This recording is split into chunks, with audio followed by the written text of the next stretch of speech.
C'est le jour de... Je suis éclatée. Parce qu'hier je me suis levée à 3h, 4h. On est parti vers 7h30. On est rentré à la chambre, il devait être 23h30, un délire comme ça. J'ai dormi... Ah si, j'ai dormi au moins 6 heures. Et là on part pour Animal Kingdom. La journée d'hier c'était ouf. Et on a fait trop de trucs. Genre vraiment on a fait un nombre de trucs inimaginables. Café. Après c'est peut-être parce que je suis passe annuelle à Paris. Et du coup j'ai moins l'habitude de faire des journées genre énormes comme ça. Mais j'ai vraiment l'impression qu'on a vécu 3 journées là en une. Donc c'était ouf, c'était trop bien. De pouvoir passer à Epcot le soir, c'était trop bien. Le spectacle Harmonious à Epcot, il y a deux choix. Genre en gros, soit vous avez l'intention d'aller à Disney World dans les prochaines années et ne vous faites spoil de rien. Enfin si vous voulez. Parce que quand vous tombez face à ce truc, et il doit être trouvable sur YouTube si jamais vous voulez, vous savez que vous n'allez pas y aller. Mais du coup si vous savez que vous n'allez pas y aller, regardez-le parce que c'est... Il y a toutes les technologies genre possibles et imaginables. Il y a des... En gros c'est un show sur un lac avec des lumières sur l'ensemble alors, pas tous les films Disney, mais beaucoup de films Disney de plein de pays différents, parce que du coup c'est à Epcot. C'est rassemblé par thème, par pays, et il n'y a rien d'explicable tellement tout a été utilisé pour faire quelque chose de fantastique. Genre j'ai tout le monde pleuré autour de moi, tout le monde... dès qu'il y avait un nouveau truc, c'était genre waouh, genre des vrais waouh de surprise, des trucs de ouf, hein, genre ils ont déployé des moyens pour ce show qui sont incroyables et vraiment ça vaut tellement le coup. En plus c'est fait de manière à ce que où que vous soyez autour du lac, vous voyez ce qui se passe. S'il vous manque un petit bout du truc, c'est pas grave. Vous n'avez pas besoin, comme Illumination par exemple, d'être vraiment genre à des spots particuliers pour arriver à tout voir. Là vous voyez, quoi qu'il arrive, c'est un truc d'une envergure tellement gigantesque qu'en fait quoi qu'il arrive vous allez voir ce qui se passe. Et c'était émouvant, c'était magnifique. Epcot, on l'a vu que de nuit du coup, donc j'ai pas encore pu réaliser trop l'envergure du bordel, mais on a fait un magasin, le bordel c'était un centre commercial à lui tout seul, il y avait tout le merch. En fait j'ai compris genre le délire du merch Disney, c'est à dire que le merch, enfin je pense, est fait pour ici. Tout le merch genre vraiment de tout ce qui sort de Disney, il est genre, tout est dispo ici. Et vraiment quand ils nous mettent des trucs sur Shop Disney, déjà Shop Disney et Shop Disney FR, c'est genre on avait un placard à vider, on avait un petit stock, tenez, genre c'est pour ça qu'il y a que il y a jamais beaucoup de stock, mais ici c'est du merch à foison, surtout des trucs beaux, des trucs utiles, des trucs intelligents, des trucs de qualité. Les t-shirts ils sont brodés, ils sont pas juste floqués à la va-vite avec un vieux motif dégueu. Il y a des trucs qui sont recherchés, les gens connaissent les persos des gens. Il y a des gens, j'ai vu sur un t-shirt avec Daisy, j'ai vu Mystique. Il y avait des trucs de Tron, il y a du merch relatif au Land ici. Une folie, genre vraiment c'est incroyable. Et il y a aussi des interactions de ouf, genre les castes.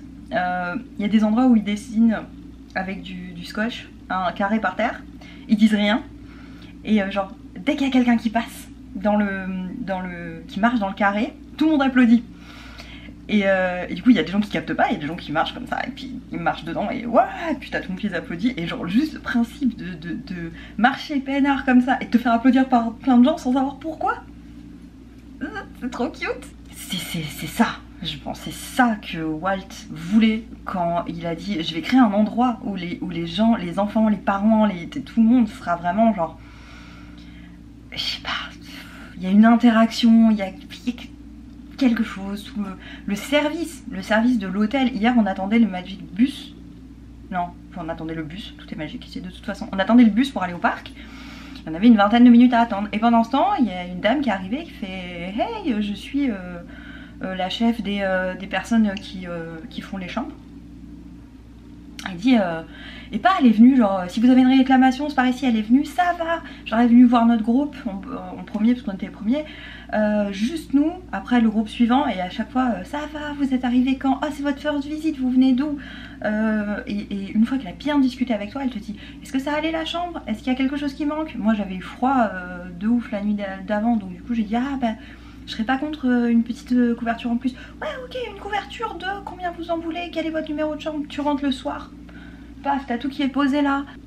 Et les gens respectent de ouf. Alors il y a des mesures de sécurité qui sont moins importantes. Par exemple pendant la parade, nous on a le droit, ici là, on avait le droit de mettre les pieds par terre devant les trottoirs, par exemple. Les feux d'artifice, genre clairement, ils sont tirés à beaucoup moins que la réglementation en France, a priori. Mais tout le monde respecte. Tu poses ton sac, t'es à la parade. Nous, c'était un truc de fou. On s'est assis, on a posé nos sacs à côté de nous. Personne est venu nous dire il y a personne là à la place du sac, genre vous pouvez l'enlever pour que je m'asseye ou après quelqu'un nous l'aurait demandé, on l'aurait bien sûr enlevé. Genre quand on a vu que les gens commençaient à s'agglutiner, on n'a pas été on l'a rapproché de nous. Mais on a pu, genre j'ai pu filmer la parade peinarde avec mes trucs sans avoir mon sac sur le... Genre tu pouvais le poser à côté de toi tranquille, il n'y a personne qui va venir te le prendre, te le pousser. Les gens respectent. Et c'est un vrai bonheur. Les gens respectent aussi les directives.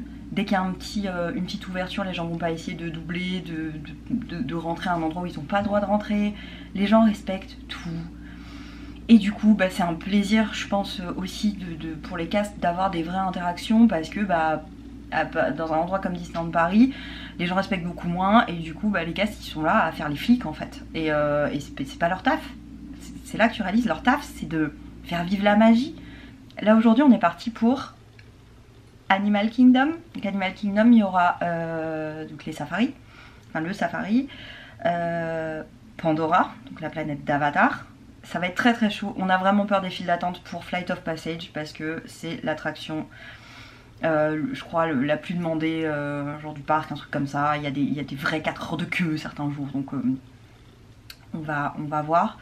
Il y a une deuxième attraction Avatar, je sais plus ce qu'il y a d'autre. Il y a un land qui est pas très connu avec des dinosaures. Je crois qu'il y a un petit peu à l'abandon, je sais pas trop. Alors moi j'adore les dinosaures, mais surtout il y a Tic et Tac en pyjama dinosaure. Je ne repartirai pas de ce parc sans avoir vu Tic et Tac en pyjama dinosaure. Il y en a un, il a un pyjama de Triceratops. Je vais crever. Ah ouais, hier on a fait Jungle Cruise, mais je comprends pourquoi cette attraction elle est aussi iconique. En fait c'est pas l'attraction qui est iconique, parce que tu vois c'est une petite balade, c'est pas du Small World, mais c'est une petite balade avec des animaux, mais c'est les gens qui conduisent les bateaux, qui sont... Nous on en a eu un, il était tellement drôle. Si vous n'êtes pas forcément ultra bon en anglais, il y a quand même des vannes que vous allez pouvoir comprendre. Genre, on passait devant une cascade une première fois, et après il nous fait un teasing de ouf, genre ouais c'est là, le moment où vous attendez machin, l'autre côté de l'eau, et genre tu passes juste derrière la cascade. Mais c'est très drôle, c'est très très drôle et ça vaut vraiment le coup, je comprends pourquoi c'est iconique. Le Dark Ride de Nemo, je l'ai pas trouvé oufissime, alors que pourtant j'aime beaucoup les Dark Ride et j'aime beaucoup Nemo, mais peut-être que du coup j'en attendais trop, je sais pas. Et en sortant, on a fait un petit show, une discussion qui a, en fait je sais plus comment ça s'appelle, c'est Crush Turtle, un truc comme ça. En gros vous êtes dans une salle, ça se rapproche un petit peu de ce qu'il y a avec Stitch à Disneyland Paris. Vous êtes dans une salle et en fait les enfants vont interagir avec Crush sur un écran. Et c'est trop bien, c'est trop drôle. Mais les gamins, ils sortaient des trucs du genre, Crush il demande ouais petit gars, qu'est-ce qu'il devait dire ses parents? Et il a dit genre Fate. Genre le destin. Et Crush il a fait wow, I live in the ocean but you're too deep. C'était trop drôle, les enfants ils sortaient des trucs. À un moment ils disent ouais les enfants, qui a une question pour Crush? Donc Crush c'est une tortue hein. Et t'as le gosse, mais le même gosse qui a dit Fate, il était oufissime ce gamin, il dit est-ce que si tu perds ta carapace t'es nu ou t'es genre sans domicile fixe? Il sortait des trucs. Animal Kingdom. Ah il y a le spectacle de Nemo à Animal Kingdom, je sais pas si on va le faire. C'est possible. Moi j'adore Nemo. Donc possiblement. Là c'est réparti en pays aussi. Enfin en pays, en continent. Il y a l'Asie, l'Afrique, Discovery, l'Oasis, Dinoland. Dinoland c'est grand en vrai. Hein. Et Pandora. Pandora j'ai trop hâte. On va partir, on va aller prendre le bus. Hier on a mis une vingtaine de minutes, aujourd'hui je pense que ça va être grosso modo la même chose. J'espère que la journée va être un petit peu plus tranquille puisque je vous avoue que mes pieds ils ont souffert. Je vais changer de chaussures aujourd'hui. J'ai pris exprès 2 paires de baskets différentes pour qu'il n'y ait pas forcément les mêmes appuis dans la chaussure puisque hier mes pieds ils étaient enflés. Genre je marche beaucoup pourtant mais là let's go Animal Kingdom. Bon, déjà, dès qu'on arrive, le Tree of Life, il est super impressionnant. C'est un arbre gigantesque avec plein d'animaux gravés dessus. On est passé juste dessous parce qu'en fait, on était allé faire le spectacle de 1001 pattes et Starts to be a Bug. C'était vraiment très drôle.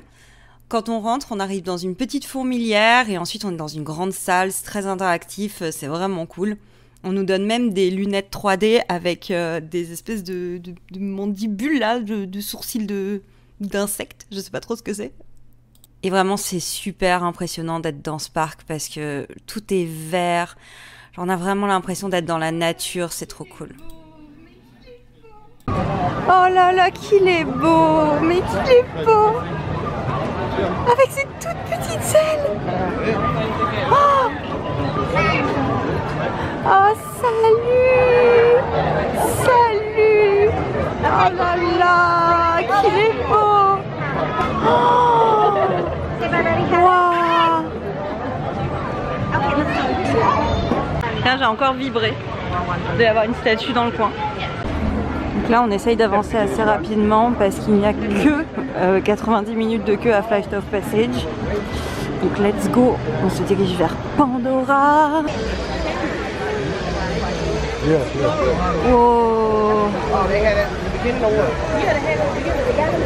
Alors ouais, ok, c'est vachement plus impressionnant en vrai.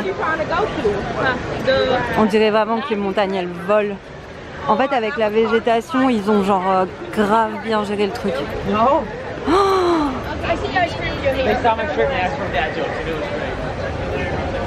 Apparemment c'est de nuit qu'il faut venir ici aussi parce que genre tout ce qui est plantes ça s'allume. Oh waouh, la chute d'eau là-bas. God,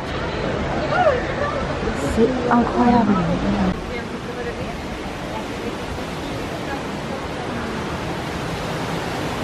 Oh God. Oh.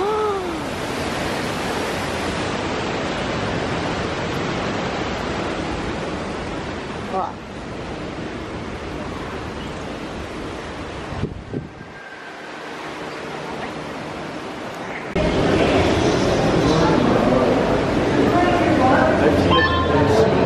Ouais, bah estime-toi heureux de pas faire du surplace ici.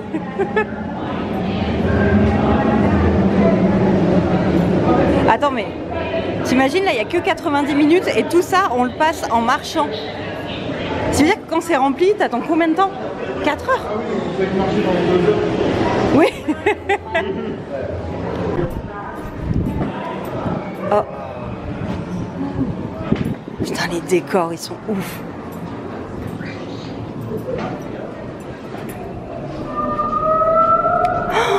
Oh wow. C'est incroyable.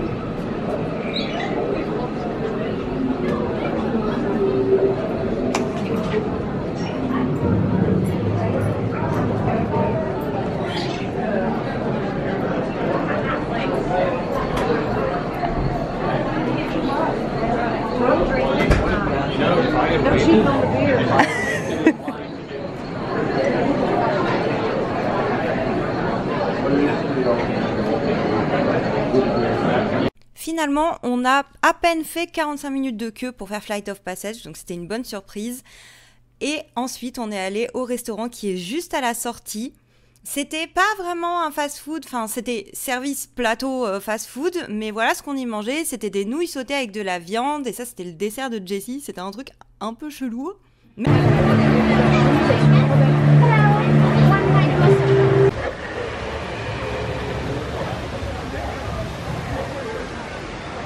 il faut qu'on passe de nuit aussi, hein.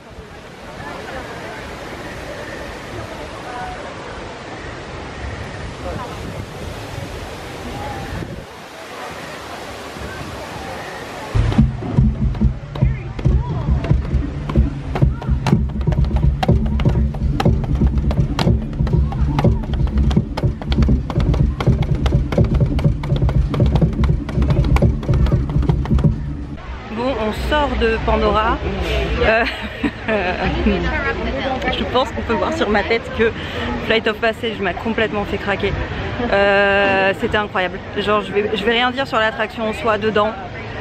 Y a des trucs que j'aimerais dire mais j'ai pas envie de spoiler l'attraction parce qu'elle mérite d'être découverte. Genre faut juste savoir que on est arrivé à un stade de technologie dans les attractions où tu peux faire des trucs tellement immersifs, tellement incroyables et genre émouvants. On a tous failli chialer. C'était magnifique, mais du coup quand on est sorti la boutique, tout le merch m'a beaucoup trop fait craquer, donc j'ai pris ces ears qui s'allument dans la nuit et j'ai hâte de les voir dans le Land de Pandora le soir parce que je pense qu'elles vont genre briller. Et j'ai pris aussi une Banshee d'épaule parce que c'était trop cute. On fera Navis River plus tard parce que il y a trop de monde pour l'instant. Et là on va aller voir Dinoland. Mais vraiment Animal Kingdom, je pensais que c'était... Enfin, je sais pas, j'en attendais pas grand chose. Et en vrai, sur le parc est ouf. T'as vraiment l'impression de voyager super loin dans le monde ou dans d'autres mondes. Et vraiment ouf. Et Chazy, il a acheté cette chemise qui est magnifique. On a tous craqué, hein. Jessie aussi, genre la boutique Pandora, elle nous a tués. Dinoland USA, c'est dans le doute.